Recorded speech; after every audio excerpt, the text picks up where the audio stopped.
Hello दोस्तों, आपका स्वागत है नई क्लास में। नई क्लास में देखते हैं। अभी इसके पहले हमने देखा था 1919 का भारत शासन अधिनियम। अब उसकी हमने पृष्ठभूमि देख ली थी और उसका प्रावधान भी देख लिए थे। उसके प्रावधान में काफी प्रावधान था कि जो 1919 का भारत शासन अधिनियम है, इसकी समीक्षा करने के लिए 10 वर्ष बाद एक सांविधिक आयोग का गठन किया जाएगा। तो वो 10 वर्ष बाद होना था 1919 से 1929, मतलब 1929 में होना था। परंतु क्या होता है, वहां चुनाव आने वाले होते हैं। तो जो उस समय सरकार होती है, सरकार को लगता है कि हो सकता है हम आने वाले चुनाव में हार जाए, क्योंकि उतना अच्छा वो कार्य नहीं कर रही थी सरकार। सरकार कार्य न करने के कारण उसको लग रहा था कि हो सकता है हम सरकार चुनाव हार जाए। इसलिए उसने क्या किया कि भारत में हम कुछ अच्छा करके जाए। इसलिए उसने सांविधिक आयोग के जो गठन करना था 1929 में, उसने कर दिया 1927 में, अर्थात 2 वर्ष पहले उसने सांविधिक आयोग का गठन कर दिया। सांविधिक आयोग का गठन किया। उसके अध्यक्ष कौन थे, यहाँ पर देखिए संवैधानिक जो सांविधिक आयोग है, इसका गठन कर दिया था। गठन किया गया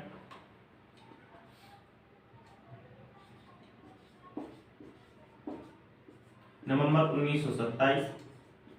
और इसका जो अध्यक्ष था, अध्यक्ष बनाया गया साइमन को। इसलिए इसका नाम भी क्या है, साइमन कमीशन या साइमन आयोग है। इसके सदस्यों की बात करें, जो सदस्य थे इसमें कुल 7 थे। और सातों के साथ कौन थे, अंग्रेज थे। अंग्रेज कौन, जो ब्रिटिश संसद के सदस्य थे। यहाँ पर लिख सकते हैं ब्रिटिश संसद के सदस्य। अब वहीं पर बात करें तो दिसंबर 1927 की बात है, जब भारतीयों को पता चला कि भाई यहाँ पर साइमन कमीशन का गठन कर दिया गया है। और साइमन कमीशन का गठन किया है जिसमें किसी भी भारतीय को शामिल नहीं किया गया, क्योंकि जब एक कमीशन आयोग का गठन किया गया भाई, तो ये तो भारत के लिए था। और जब भारत के भविष्य की जब बात की जाए और उसमें कोई भारतीय शामिल ना हो, तो स्वाभाविक सी बात है उसका विरोध तो होना ही है। तो क्या होता है, दिसंबर 1927 में, दिसंबर 1927 में मद्रास में कांग्रेस का अधिवेशन होता है। मद्रास कांग्रेस के मद्रास अधिवेशन में, कांग्रेस के मद्रास अधिवेशन में इसके बहिष्कार के लिए प्रस्ताव पास किया जाता है। किसके विरोध में, साइमन कमीशन है। साइमन कमीशन के बहिष्कार के विरोध में क्या किया जाता है, दिसंबर 1927 में जो मद्रास में कांग्रेस का अधिवेशन हो रहा था, उसमें क्या किया जाता है, इसके बहिष्कार में प्रस्ताव पेश किया जाता है। वो प्रस्ताव पेश किया जाता है और पास भी हो जाता है। फिर क्या होता है कि यहीं पर बात करें तो ये आ जाती है क्या है, फरवरी 1928 में साइमन कमीशन है, जो फरवरी 1928 में साइमन कमीशन बॉम्बे पहुंचता है। बॉम्बे पहुंचा। जब ये बॉम्बे पहुंचता है तो यहाँ पर भारतीयों ने कड़ा विरोध किया और इसको काले झंडे दिखाए और नारा भी दिया कि साइमन गो बैक, कि साइमन वापस जाओ। क्यों, इसका मूल कारण यही था कि जितने भी सदस्य थे इस कमेटी में, इस कमीशन में, पूरे क्या थे, अंग्रेज थे। क्योंकि भारत का जब भविष्य तय करना तो स्वाभाविक सी बात है भाई, उसमें भारतीय होना चाहिए, मगर यहाँ पर एक भी भारतीय नहीं था। इसलिए इसका क्या होता है, कड़ा विरोध होता है। जब यहाँ पर जे आते हैं, वो कड़ा विरोध होता है। इसके साथ साथ ये विरोध पूरे भारत में फैल जाता है। वहीं पर हम जब ये विरोध पूरे भारत में फैलता है, जब साइमन कमीशन है, जब साइमन कमीशन कहाँ पहुंचता है, आपके पहुंचता है लाहौर, पंजाब में। लाहौर उस समय पंजाब का हिस्सा था। और जो पंजाब की विधान परिषद है, वहां पर स्वाभाविक सी बात है, जब ये पूरे भारत में पहुंचे, लाहौर पहुंचा, तो लाहौर में भी, क्योंकि पूरे भारत में क्या चल रहा था, इसका विद्रोह चल रहा था, विद्रोह हो रहा था, विरोध हो रहा था। जब ये लाहौर पंजाब में पहुंचता है तो उसका वहां पर भी क्या होता है, विरोध होता है। और जो विरोध करने वाले जो अध्यक्ष होते हैं, उसके किसके नेतृत्व में होता है, वो होता है लाला लाजपत राय की। वहीं पर एक बात और है कि जो पंजाब की विधान परिषद है, पंजाब की विधान परिषद में लाला लाजपत राय के द्वारा साइमन कमीशन के विरोध में एक बहिष्कार हेतु क्या लाया जाता, प्रस्ताव लाया जाता, और वो प्रस्ताव क्या हो जाता है, पास हो जाता है। जब ये प्रस्ताव पास होता है तो उसके साथ क्या कर देते हैं, लाला लाजपत राय रोड पर आ जाते हैं और उग्र रूप से क्या करने लगते हैं, आंदोलन करने लगते हैं। तब क्या होता है, अंग्रेज सैनिक जो होते हैं, अंग्रेज सैनिक आते हैं और उन पर क्या करते हैं, लाठीचार्ज का ऑर्डर देते हैं। लाठीचार्ज होती है, तो लाठीचार्ज होती है, तो लाला लाजपत राय पर लाठीचार्ज, लाला लाजपत राय पर जो लाठीचार्ज होती है वो लाठीचार्ज होती है अक्टूबर 1928 में, अक्टूबर 1928 में। और इनकी मृत्यु की बात करें तो इनकी मृत्यु हो जाती है उसी लाठीचार्ज के कारण मृत्यु हो जाती है। गंभीर रूप से घायल हो जाते हैं, सिर में चोट लगती है। जब सिर में चोट लगती है तो नवंबर 1928 में क्या हो जाती है, इनकी मृत्यु हो जाती है, नवंबर 1928 में। तब क्या होता है, इसके विरुद्ध स्वरूप उग्र रूप से क्या हो जाता है, आंदोलन शुरू हो जाता है। ये हो गया आपका साइमन कमीशन। साइमन कमीशन का आपने विरोध भी देख लिया। इसके बाद हम चलते हैं 1935 के भारत शासन अधिनियम की अगली पृष्ठभूमि क्या बनती है। अगली पृष्ठभूमि ये होती है कि जो बर्केनहेड होता है, बर्केनहेड बोलता है कि भाई यदि आपको लग रहा है कि हम लोग आपके लिए कुछ नहीं कर पा रहे हैं, कोई संविधान नहीं बना पा रहे, तो वो सीधे सीधे क्या, बर्केनहेड है जो क्या रहता है उसमें भारत का राज्य सचिव होता है। बर्केनहेड सीधे सीधे कहता है भारतीयों से कि भाई आपको लगता है कि यदि हम आपके लिए कुछ नहीं कर पा रहे, कोई संविधान का एक या कोई नियम कानून नहीं बना पा रहे हैं, अच्छा तो आप चाहें तो आप खुद इसके लिए क्या करें, संविधान बनाएं भारत के लिए, जिसमें सभी लोग क्या हो, संतुष्ट हो। ठीक है, तो उसके बारे में हम बात करते हैं, सारी पृष्ठभूमि लिखेंगे और एक एक पृष्ठभूमि को हम क्या करेंगे, समझेंगे। आपने देखा कि जो साइमन कमीशन आया, साइमन कमीशन का विरोध होता है, हमने साइमन कमीशन के बारे में देख लिया। इसकी पृष्ठभूमि देखें, साइमन कमीशन हमने देख लिया। साइमन कमीशन की जो रिपोर्ट आती है वो 1930 में आती है, उसके बारे में हम बात करेंगे। अभी हम देखें कि उसी समय क्या हो रहा था, भारतीयों के द्वारा संविधान की मांग की जा रही थी कि भारतीयों के लिए भी क्या होना चाहिए, संविधान होना चाहिए। तो उस समय जो भारत का राज्य सचिव था वो तो बर्किनहेड, ठीक है। तो बर्किनहेड ने क्या किया, भारतीयों को चैलेंज किया।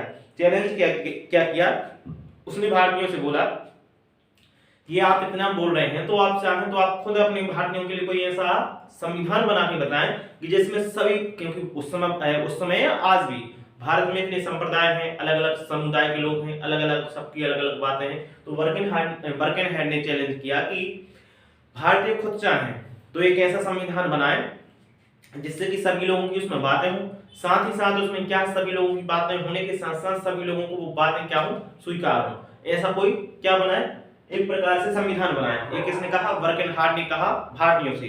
तो भारतीय क्या थे, कम तो रहते नहीं भाई, तो उन्होंने क्या कर लिया, एक्सेप्ट, वो चैलेंज था, चैलेंज को एक्सेप्ट कर लिया। और क्या किया कि कांग्रेस ने सर्वदलीय सम्मेलन बुलाया।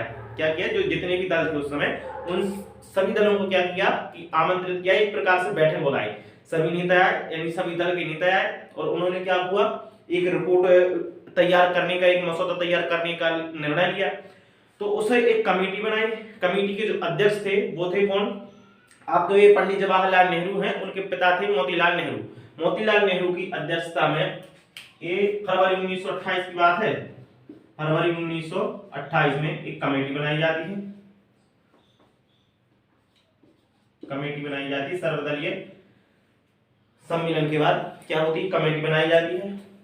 और नेहरू रिपोर्ट लिख देते हैं हम यहाँ पर सीधी बात, जो नेहरू रिपोर्ट है, नेहरू रिपोर्ट,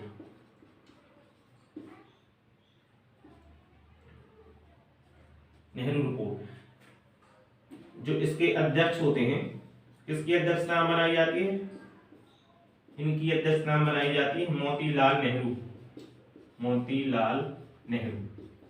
इस कमेटी जो होती है, कमेटी में सदस्यों की संख्या होती है, इनमें सदस्य होते हैं 9 सदस्य। कितने होते हैं, 9 सदस्य होते हैं। कौन कौन से सदस्य होते हैं, 3 सदस्य मुख्य थे। नंबर 1 जवाहरलाल नेहरू, उन्हीं के पुत्र जवाहरलाल नेहरू, सुभाष चंद्र बोस,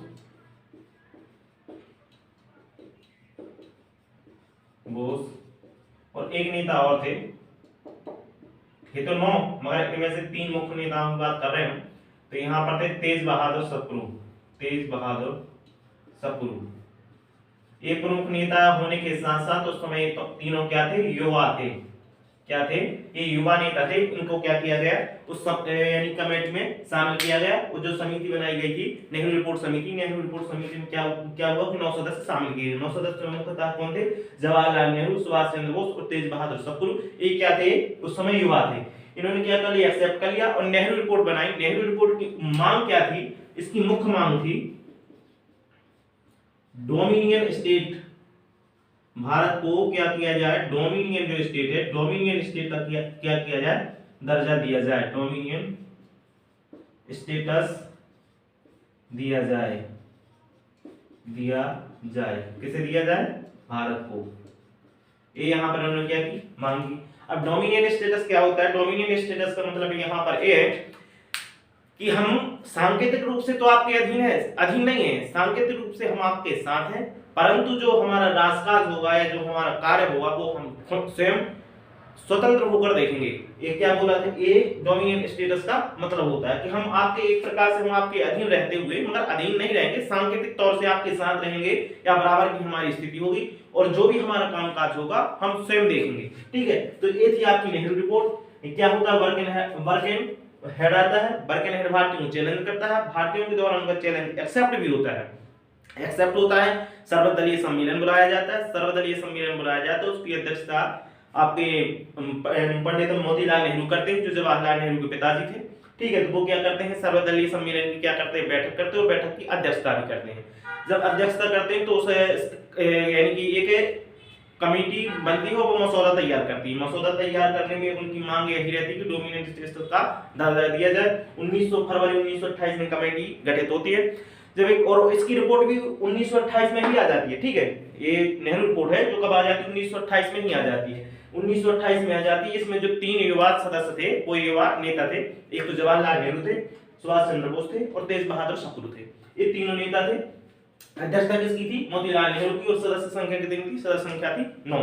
इन्होंने क्या किया? एक मसौदा तैयार किया, और वो रिपोर्ट भी कब आ जाती है? फरवरी नहीं, मतलब 1928 में ही आ जाती है।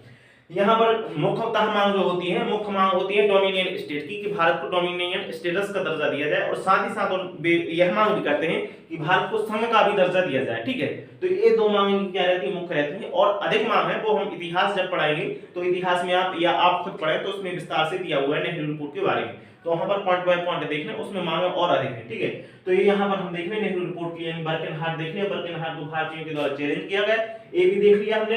अब डोमिनियन स्टेटस की वो 1 साल की समय सीमा भी कही, वो हम बाद में बताएंगे समय सीमा में कौन सी शर्त रखी थी और क्या था। इतना पहले नोट कर ले, फिर इसके बाद हम इसको रफ करेंगे और इसके बाद हम आगे पढ़ेंगे।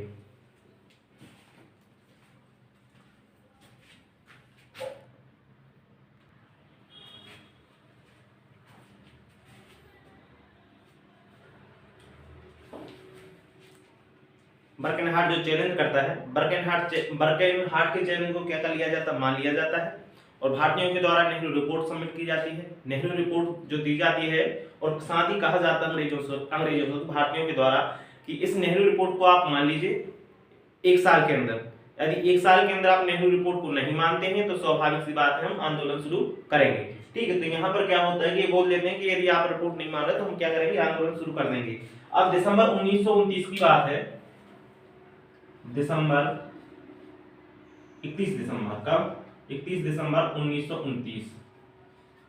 ये तो यहाँ पर क्या करते हैं? अपनी रिपोर्ट दे देते हैं और समय सीमा दे देते हैं कि भाई ऐसा करिए आप, यदि इस समय सीमा के अंदर आप हमारी मांग मान लेते हैं तो ठीक है, नहीं तो हम क्या करेंगे? आंदोलन शुरू कर देंगे। अब वहीं पर, क्योंकि उस मांग में क्या था? डोमिनियन स्टेटस का दर्जा। कब की बात है? ये इसी नेहरू रिपोर्ट की बात है। परंतु दिसंबर 1929 की बात करें तो दिसंबर 1929 में लाहौर में कांग्रेस बैठी हुई थी। लाहौर में कहां बैठी हुई थी कांग्रेस? ये बैठी हुई थी लाहौर में। क्यों? क्योंकि यहाँ पर क्या हो रहा था? कांग्रेस अधिवेशन चल रहा था। लाहौर का जो अधिवेशन है वो लाहौर का कांग्रेस अधिवेशन चल रहा था। उस समय जो कांग्रेस थी वो कहां पर थी?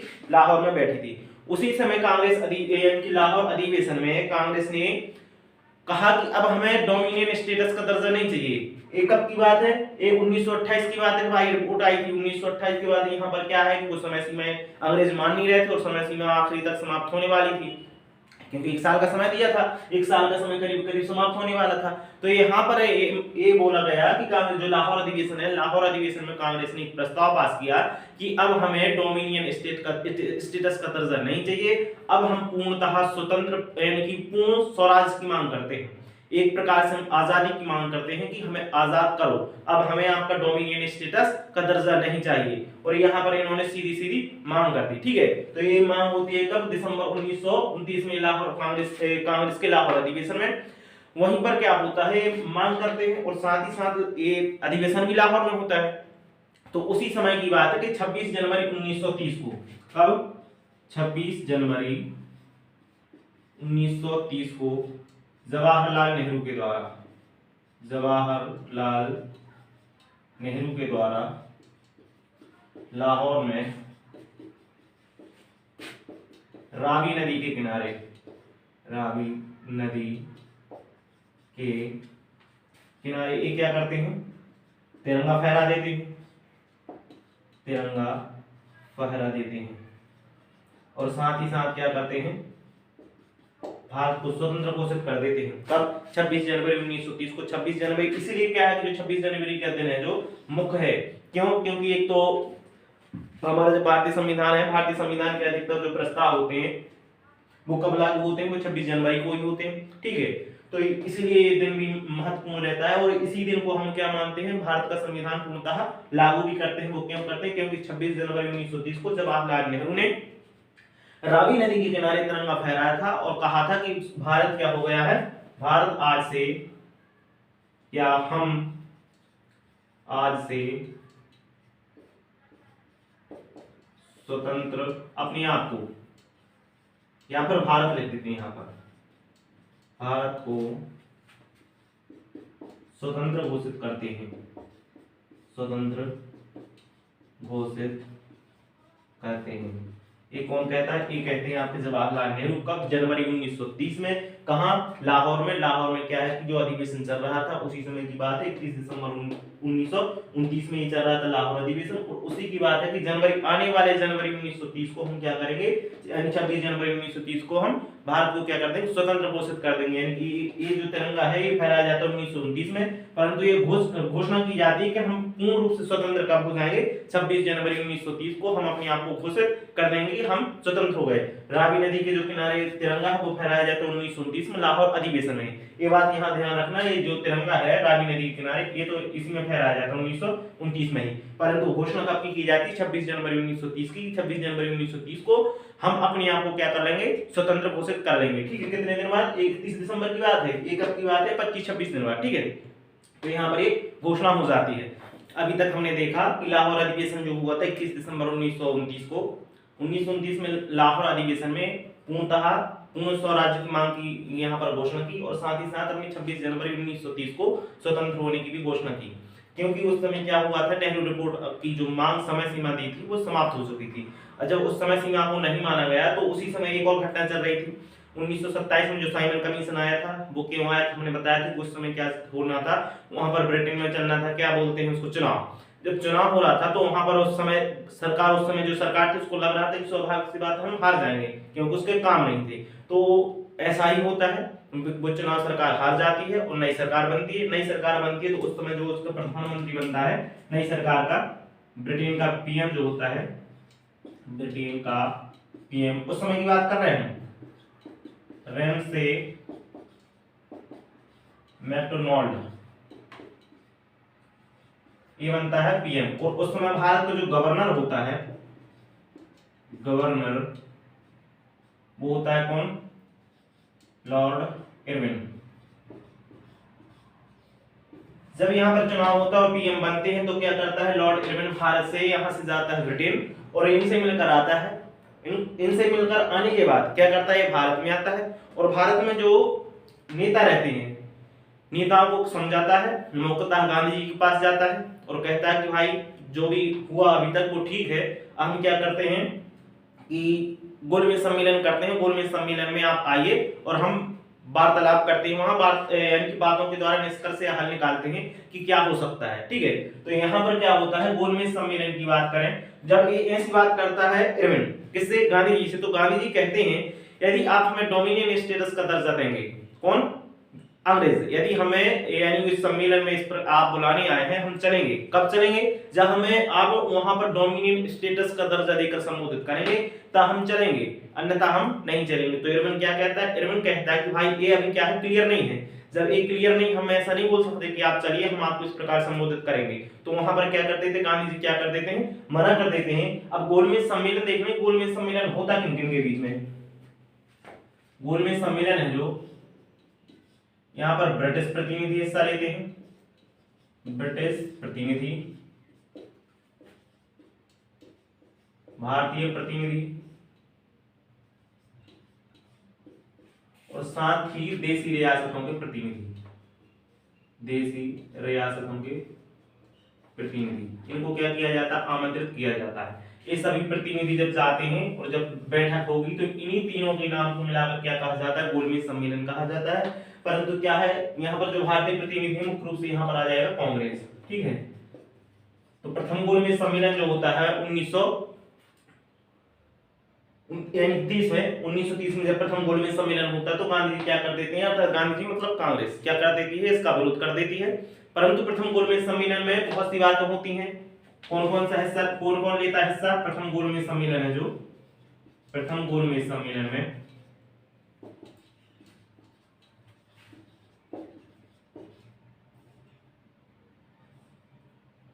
हिस्सा लेने वाले व्यक्ति, और देख लें कांग्रेस से तो जाती नहीं है कोई, इसलिए कांग्रेस क्या करती है, इसमें हिस्सा नहीं लेती है।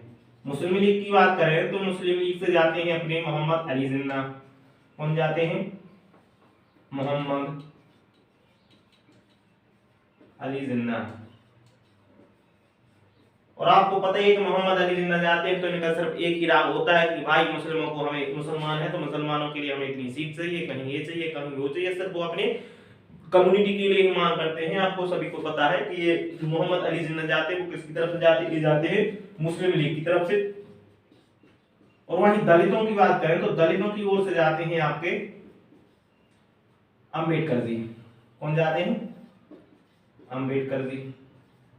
और अंबेडकर जी जाते हैं तो अंबेडकर जी वहां पर मांग रखते हैं कि भाई सांप्रदाय सबको तो आपने दे दिया मगर गरीबों को, क्योंकि जो अस्पृश्य थे, अस्पृश्यों की उस समय कहानी बहुत बेकार थी, तो इन्होंने क्या किया कि हमें भाई अस्पृश्यों के लिए भी अलग से निर्वाचक मंडल की व्यवस्था की जाए। ठीक है, तो यहाँ पर क्या होता है, अलग से निर्वाचक मंडल की बात हो जाती है। कांग्रेस कहती है चलो ठीक मान भी लेते थे, मगर यहाँ पर एक मुख्य मुद्दा ये रहता है कि भाई आप दो तो चले गए, मगर सबसे बड़ी बात है कांग्रेस नहीं गई। तो अंग्रेजों को लगता है और इन नेताओं को भी लगता है कि कांग्रेस के जो प्रतिनिधि हैं पूरे भारत में हैं और अधिकतम जो प्रतिनिधि और उनका जो क्या है रिप्रेजेंटेटिव, जो भारत को रिप्रेजेंटेटिव करते वो मुख्यतः कौन करती थी उस समय, कांग्रेस। अब जब जो प्रथम गोलमेज सम्मेलन हो गया है तो इसका तो कोई आधार ही नहीं है, जब कांग्रेस नहीं है तो इसका कोई औचित्य ही नहीं निकलता है इन सब बातों का। तो जब इन सब बातों का औचित्य नहीं निकलता वहीं पर होने लगती है दूसरी गोलमेज सम्मेलन की बात, क्योंकि प्रथम गोलमेज सम्मेलन तो असफल हो जाता है। असफल इसलिए हो जाता है क्योंकि कांग्रेस वहां पर जाती नहीं है। जब कांग्रेस नहीं जाएगी तो सीधी सी बात है, क्योंकि सर्वाधिक वर्चस्व उस समय एकमात्र यदि सबसे बड़ा दल था तो वो था कांग्रेस, और कांग्रेस के सर्वाधिक प्रतिनिधि थे जो पूरे भारत में थे, पूरे भारत में नहीं मगर वहां पर थे जहां भारतीय प्रतिनिधि देशी रियासतों की बात करें यहाँ पर इनको छोड़कर, फिर उनका वर्चस्व अधिक था। बिना कांग्रेस के इस सम्मेलन का कोई औचित्य नहीं रहा। यहाँ पर कौन कौन थे, पीएम थे वही रैमजे मैकडोनाल्ड, लॉर्ड इरविन, और इन सब के बीच में क्या होती है, वार्ता होती है, मगर वो वार्ता क्या हो जाती है, निष्फल हो जाती है। वो निष्फल क्यों होती है, क्योंकि कांग्रेस वहां पर सम्मिलित नहीं होती। ठीक है, तो इसके बाद में अब दूसरा सम्मेलन की बात होती है, दूसरा गोलमेज सम्मेलन। अब दूसरा गोलमेज सम्मेलन होता है जो दूसरे गोलमेज सम्मेलन में इरविन गांधी जी को मनाने आते हैं, गांधी जी से फिर आते हैं। अब गांधी जी से मनाने ले आते हैं, साथ ही साथ यहाँ पर गांधी जी उस समय क्या होते, जेल में होते हैं। क्यों होते, क्योंकि 1900 यहाँ पर जब इन्होंने कांग्रेस ने यानी बात मानने से मना कर दिया था, किसने, कांग्रेस ने या गांधी जी ने बोल दिया था हम प्रथम गोलमेज सम्मेलन में हिस्सा नहीं लेंगे। जब उन्होंने ये मना कर दिया तो साथ ही साथ क्या किया, गांधी जी ने दांडी मार्च की यात्रा शुरू कर दी।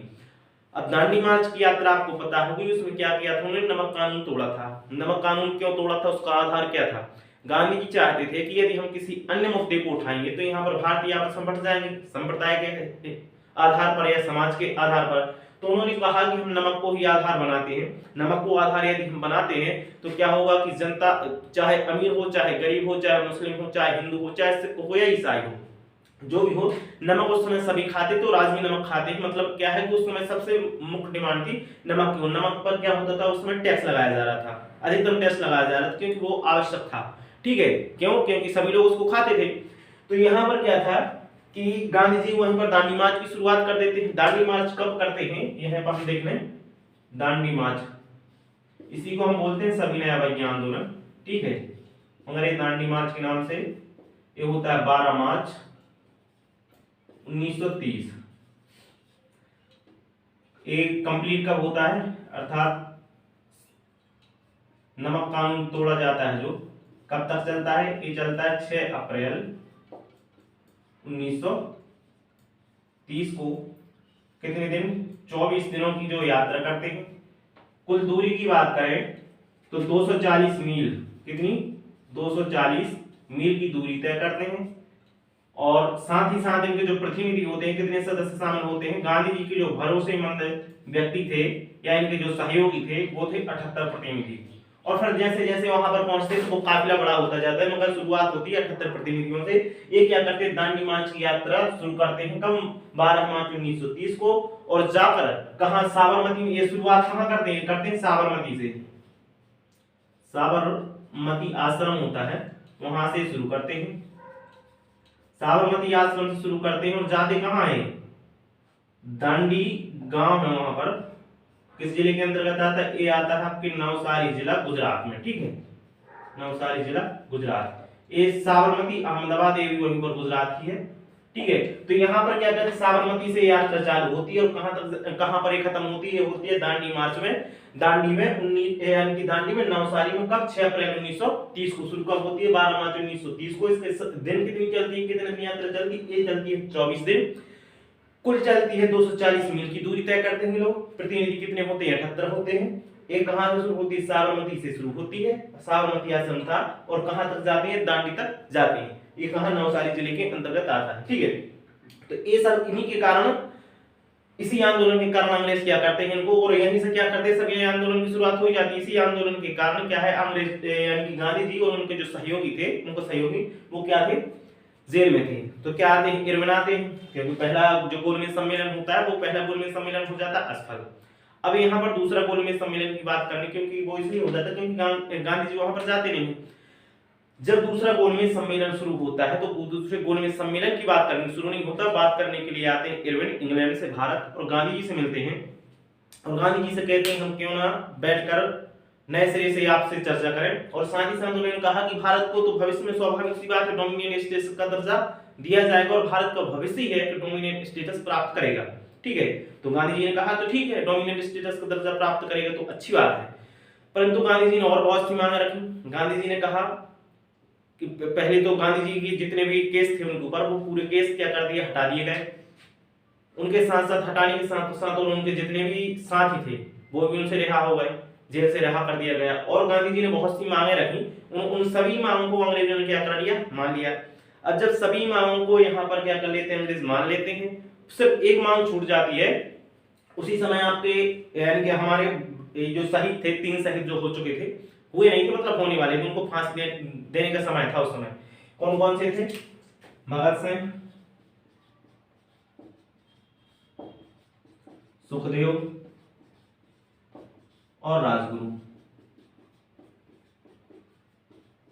गांधी जी ने सारी मांगे रखी, ये मांग उन्होंने नहीं रखी। उन्हें यदि ये मांग रखते थे कि यदि भगत सिंह, सुखदेव, राजगुरु को फांसी रोकवाने की मांग रखते तो शायद उस समय अंग्रेज ने दबाव में थे कि वो उनकी मांग भी मान लेते, मगर पता नहीं क्या कारण रहा कि गांधी जी ने ये मांग नहीं रखी। मांग रखी हो या नहीं रखी हो, जो भी हो, कारण इतिहास हमें तो उतना नहीं पता, फिर भी यही पता चलता है कि भाई इन्होंने मांग नहीं रखी। अब वो कौन से कारण थे और क्यों थे, यदि वो मांग रखते थे तो ये इनकी फांसी रुक सकती थी। गांधी जी की सारी मांग यानी रखी थी जो, वो पूरी मानी गई अंग्रेजों के द्वारा। और साथ ही साथ उन्होंने तो क्या हुआ, गांधी जी ने कहा तो चलो ठीक है भाई हम चलते हैं। दूसरा गोलमेज सम्मेलन होता है, दूसरे गोलमेज सम्मेलन में भी समस्या हो जाती है, इसको हम रफ कर दें तो हम दूसरे गोलमेज सम्मेलन के बारे में आपको बताते हैं।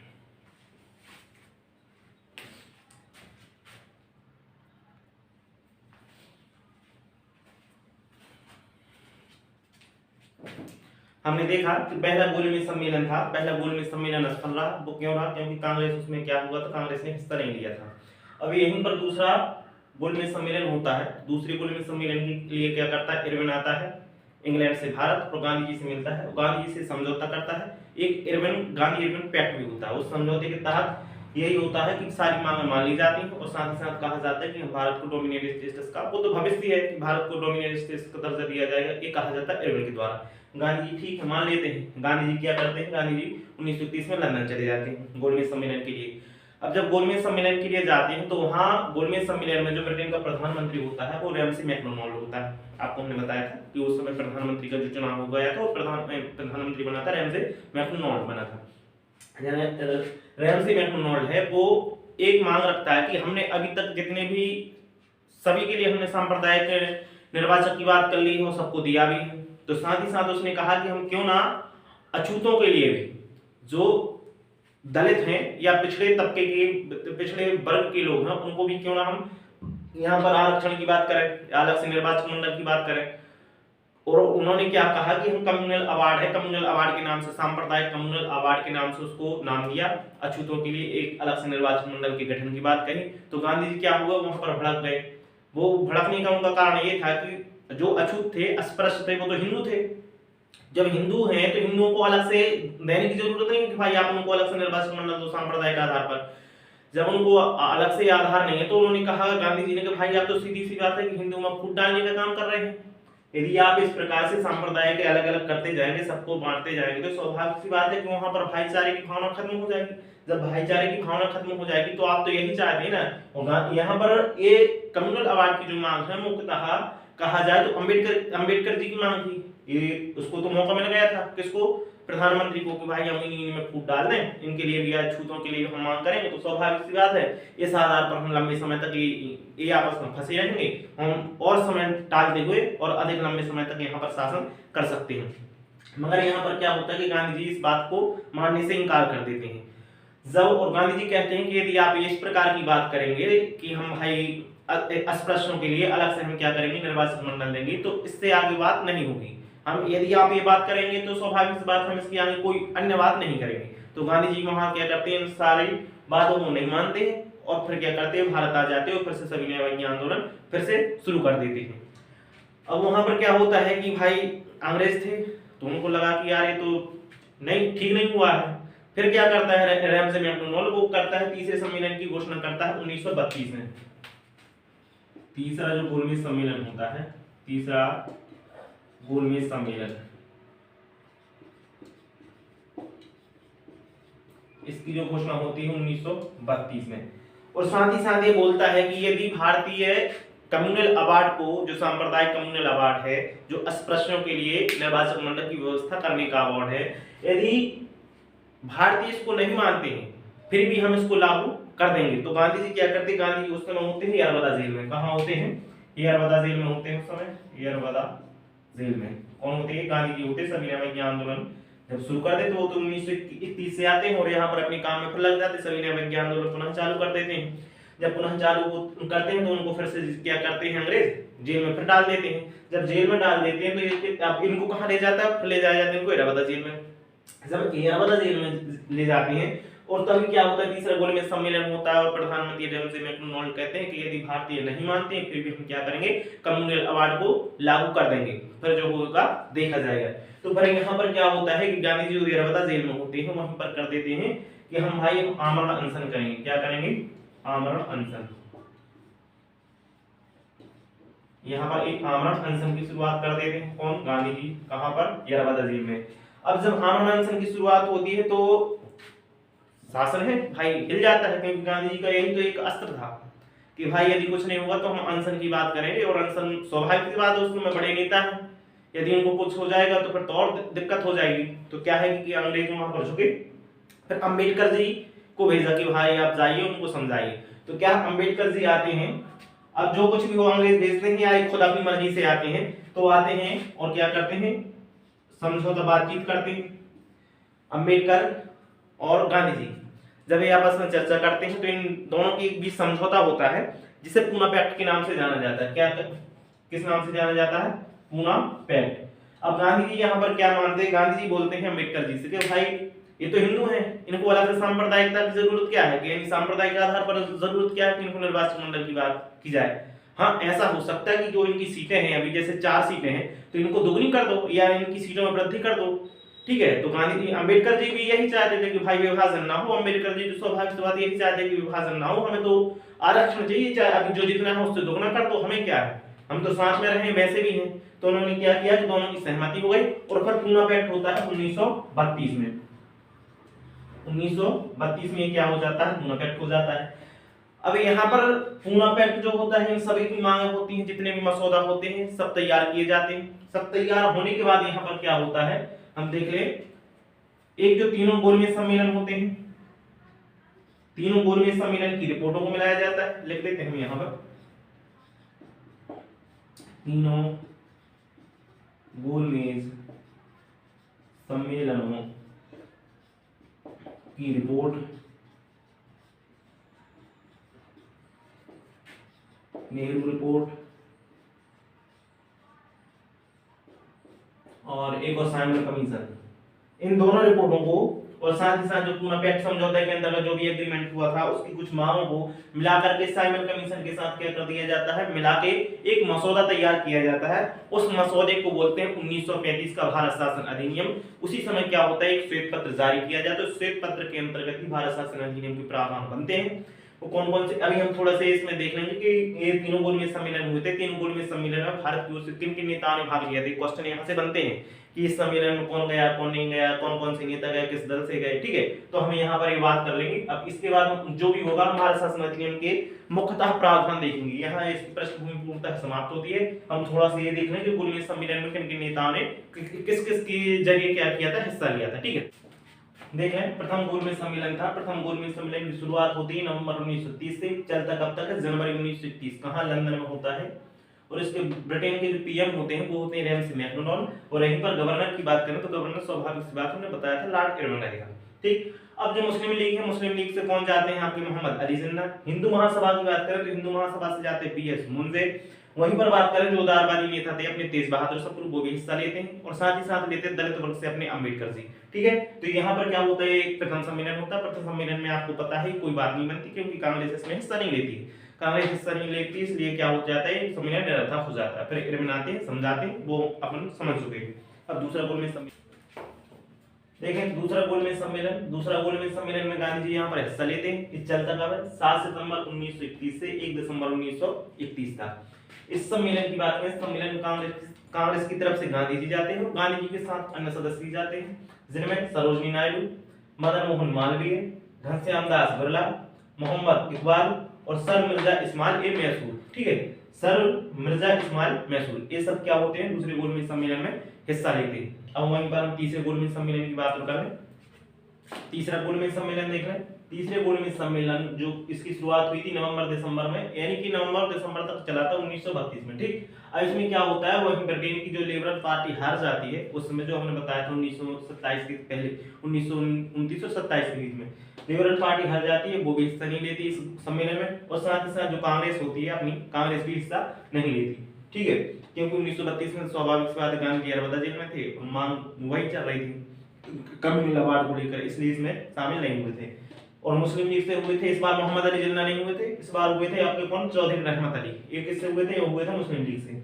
वहीं पर नोट करके ये लिख लेना कि जो बीकानेर के महाराजा थे और भीमराव अंबेडकर जी, बीकानेर के महाराजा कौन थे, गंगा सेन, और अपने बी.आर. अंबेडकर जी थे। इन्होंने क्या किया था, तीनों गोलमेज सम्मेलनों में हिस्सा लिया था। ठीक है, इसके बाद ये प्रावधान समाप्त हो जाते हैं, यानी कि यहाँ पर सॉरी प्रावधान में ये गोलमेज सम्मेलन हो जाते हैं समाप्त। इसके बाद हम करेंगे भारत शासन अधिनियम का प्रावधान कि उसमें क्या है, उनमें नेहरू रिपोर्ट, साइमन कमीशन की रिपोर्ट और साथ ही साथ पूना पैक्ट, और एक रिपोर्ट और है तो कौन सी थी, हाँ 2-3 रिपोर्टों को शामिल करके मसौदा तैयार किया जाता है। वो रिपोर्ट भेजी जाती है कहाँ, एक कमेटी बनाई जाती है लॉर्ड लिनलिथगो की अध्यक्षता में। तो वो एक मसौदा तैयार किया जाता है, लॉर्ड लिनलिथगो की अध्यक्षता में कमेटी में पेश किया जाता है। वहां पर क्या हो जाता है, उसको पास करते हैं। उसी के साथ उसी के आधार पर 1935 का भारत शासन अधिनियम बनता है। उसके हम प्रावधान देखेंगे अगले सेशन में। यहाँ पर एक चीज और मेंशन करना चाहते हैं, जो पिछली क्लास में क्या हुई थी, एक त्रुटि हो गई थी। वो त्रुटि ये थी कि जो मॉन्टेग्यू घोषणा है, जो मॉन्टेग्यू घोषणा, ये यहाँ पर सुधार कर लेना, 20 अगस्त है, यहाँ पर दिसंबर नहीं है, 20 अगस्त 1917 है, इसको सुधार कर लेना। एक डेट में यहाँ पर दिसंबर लिखवा दिया था मैंने, वो मुझसे त्रुटि हुई थी, यहाँ पर कर देना 20 अगस्त। साथ ही साथ एक त्रुटि और वो पिछली और क्लास की है, उसमें त्रुटि ये थी कि जो गवर्नर है, गवर्नर की जो कार्यपालिका, उसमें एक सदस्य को शामिल किया गया था, वो सत्येंद्रनाथ थे, सत्येंद्र प्रसाद सिन्हा थे। उनकी जगह सदस्य वही थे, मगर उनमें एक सन बोल दिया था 1858, वो 1858 सन नहीं रहेगा। वहां पर सिर्फ यही याद रखना कि सत्येंद्र प्रसाद सिन्हा जो पहले भारतीय थे, जिनको गवर्नर की कार्यपालिका में पहले सदस्य के रूप में क्या किया था, शामिल किया गया था। इतना इसको ऐड कर लेना।